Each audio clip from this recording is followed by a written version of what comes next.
अस्सलाम वालेकुम। क्या हाल है सपोला जी? खैरियत से हैं? तबीयत से ठीक है? ठंडा काम तूने अपने लिए रखा हुआ है? तराई शरी लगा रहा है? रोज़ लगाता है? ये ज़्यादा लगाने से किधर ख़राब तो नहीं हो जाती? मजबूती हो जाती है। इतना पानी तो इस पर लगाता है, थोड़ा अपने ऊपर भी लगा लिया अगर।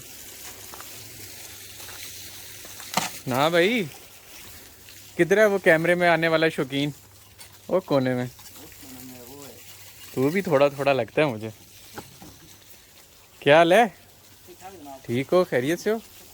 सब अमन शांति है? चल रही है नहीं?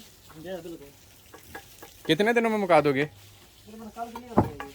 कल इंशाल्लाह क्लियर हो जाएगी। कितनी हाइट है इसकी? 6.25। और इसका क्या नाम है? जैद। जैद कित शायद का भाई है जैद। जैद कितनी उम्र है तेरी? 17 साल। तो कितना अर्सा हो गया काम करते? ओए सीख गया ये काम या कोई नहीं? पर साथ साथ सीख जाएगा हैं? चलो फिर तो अच्छी बात है।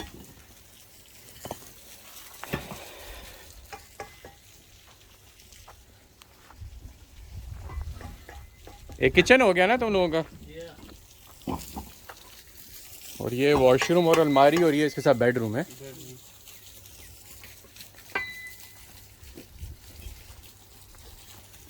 ये दूसरा बेड आ गया।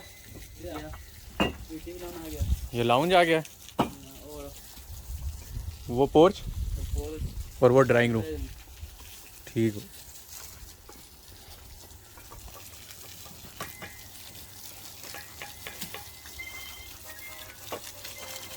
बोला जी, बस सलाम करना था आपको। मेहरबानी जी आपकी।